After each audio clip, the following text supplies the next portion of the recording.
Em nome do Pai, do Filho e do Espírito Santo. Amém. Proclamação do Evangelho de Jesus Cristo segundo Marcos. Naquele tempo, um leproso chegou perto de Jesus e de joelhos pediu: Se queres, tens o poder de curar-me. Jesus, cheio de compaixão, estendeu a mão, tocou nele e disse: Eu quero, fica curado. No mesmo instante, a lepra desapareceu e ele ficou curado. Então Jesus o mandou logo embora, falando com firmeza: Não contes nada disso a ninguém. Vai, mostra-te ao sacerdote e oferece, pela purificação, o que Moisés ordenou, como prova para eles. Ele foi e começou a contar e a divulgar muito o fato. Por isso Jesus não podia mais entrar publicamente numa cidade. Ficava fora, em lugares desertos, e de toda parte vinham procurá-lo. Palavra da salvação. Neste sexto domingo do tempo comum, nós contemplamos no Sagrado Evangelho a cura deste leproso. A lepra, na Sagrada Escritura, ela é uma imagem do pecado. E o leproso, uma imagem do pecador. Por isso que, se nós olharmos bem, nós temos no Sagrado Evangelho essa doença e esse doente. E depois nós temos umas indicações que Jesus dá a ele, para que ele possa cumprir, através da sua liberdade, um gesto que foi prescrito por Moisés. E é claro, esse gesto prescrito por Moisés, dentro dessa oferta, existe um simbolismo, que são correspondências da nossa vontade, da nossa liberdade, para com a graça de Deus, para com a obra de Deus que deve acontecer em nós. Essa obra de Deus de cura e libertação da lepra. Dessa forma, o leproso e a lepra, representando o pecador e o pecado, possuem 4 elementos que nós precisamos refletir para a nossa vida. A lepra, como doença, ela era uma doença que tornava a pessoa um morto-vivo, porque ela estava viva, mas a sua carne ia apodrecendo. Assim, aquela pessoa, ela se torna um morto-vivo, assim como o pecado. O pecado torna o homem um morto-vivo, vivo para esta terra, mas morto para o reino dos céus, para a eternidade. Por isso que nós precisamos aprender a perceber, a refletir sobre a nossa vida, para que possamos identificar as nossas verdadeiras lepras espirituais, aquilo que vai manchando a nossa vida.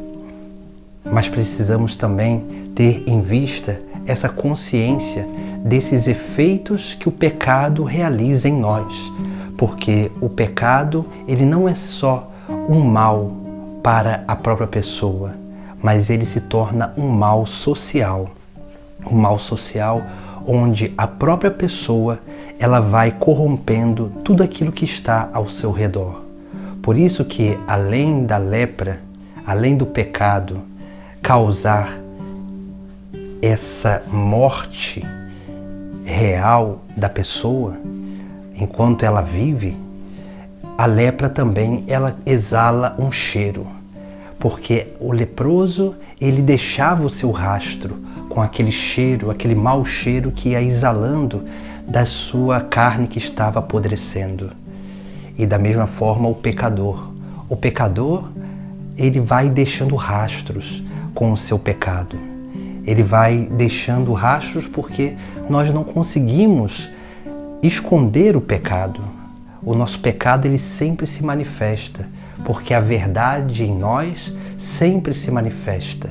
Nós não conseguimos esconder um pecado por muito tempo, porque ele sempre vai exalar o seu mau cheiro e tornar visível essa obra do maligno em nós.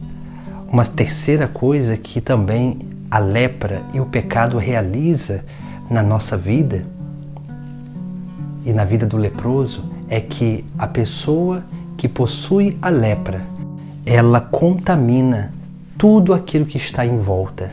Por isso que o leproso ele tinha que ser afastado da vida comunitária.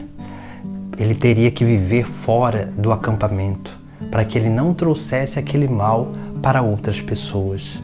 Assim também o pecado ele faz isso com a nossa vida, porque nós vamos contaminando tudo aquilo que nós colocamos as mãos.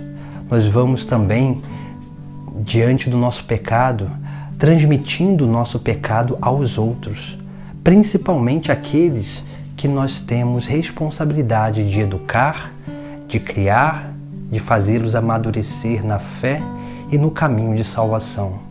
Se nós não cuidarmos dos nossos pecados, nós vamos corrompendo também essas pessoas. E a corrupção dessas pessoas vai levando-as também para a condenação. Vai matando a vida eterna nelas.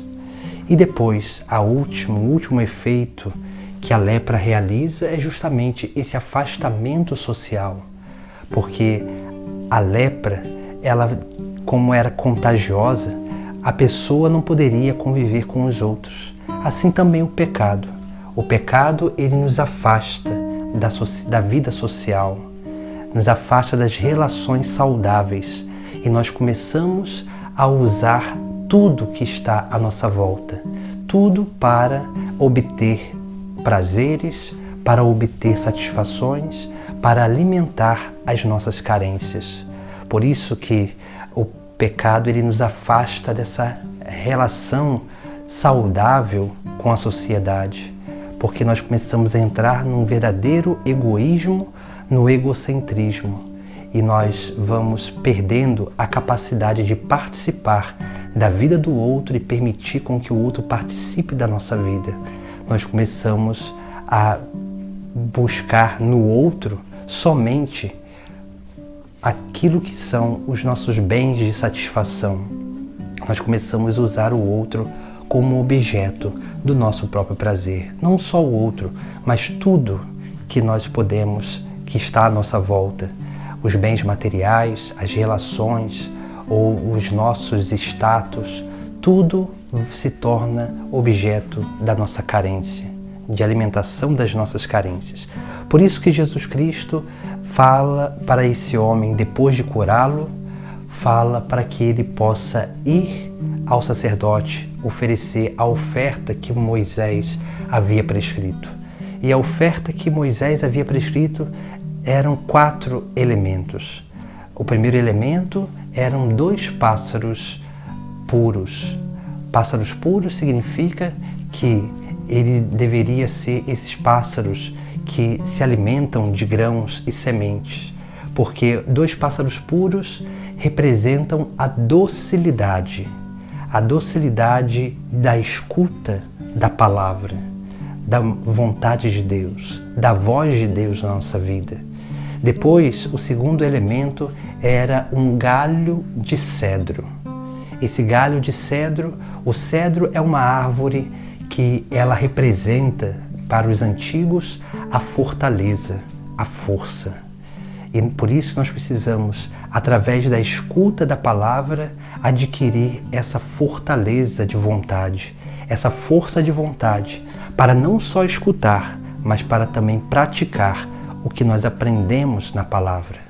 A terceira coisa, o terceiro elemento, que era para ser também entregue ao sacerdote, era um pedaço de pano roxo ou púrpura. E esse pedaço de pano roxo, ele representa penitência. É uma cor penitencial. E por isso também a penitência que nós precisamos aprender a viver, uma vida mortificada, para que assim nós possamos verdadeiramente aprender a dominar os nossos ímpetos interiores, para conseguir dominar os nossos vícios, os nossos pecados. E o quarto elemento era um ramo de isopo. Isopo é um arbusto que se pega para aspergir água, ou na antiguidade se aspergia o sangue do cordeiro no povo. O isopo, ele é uma planta que as suas folhas absorvem a água, absorve o líquido que ela é imergido para essa aspersão. E aqui também há um outro símbolo importante, porque a nossa vida deve ser como um hisopo, deve ser como essa planta que absorve a água, que absorve a graça divina que nos é concedida a cada dia. Essas são as predisposições que nós precisamos ter para conseguir alcançar a verdadeira libertação e cura da nossa lepra espiritual, que é o pecado. Por isso nós precisamos refletir, fazer o nosso exame de consciência e entender que o nosso pecado não é só nosso, mas ele é um mal social. O nosso pecado, ele corrompe toda a nossa família, todos aqueles que estão ao nosso redor. E por isso precisamos nos sentir responsáveis pela salvação dos outros, cuidando da nossa própria vida. Porque uma vez que nós cuidamos da nossa própria vida, nós também nos tornamos esses que vamos crescendo na própria união com Deus e domínio dessas más inclinações que estão em nós. Porque quanto mais nós aprendermos a dominar as más inclinações, mais as inspirações, as moções do Espírito se manifestará através de nós. E assim deve ser a nossa vida, para que nós possamos vencer o pecado, essa lepra espiritual que vai tentando nos matar e corromper tudo que está à nossa volta, para que nós possamos ser libertos e curados dela, para que assim nós possamos ter atitudes concretas de docilidade da palavra, de escuta na palavra, de termos essa capacidade de fortaleza de vontade para praticar o que nós aprendemos, para que possamos ter uma vida mais mortificada e principalmente nos tornarmos capazes de absorver a graça, aquilo que Deus nos oferece como alimento espiritual, para que dessa forma possamos permanecer firmes, fiéis e perseverantes no caminho. E assim fazer como esse leproso, que dali saindo não conseguiu esconder aquilo que Jesus Cristo fez por ele, mas a vida dele se tornou um verdadeiro anúncio do Evangelho, um anúncio da boa nova da salvação, que é o próprio Cristo. Em nome do Pai, do Filho e do Espírito Santo. Amém.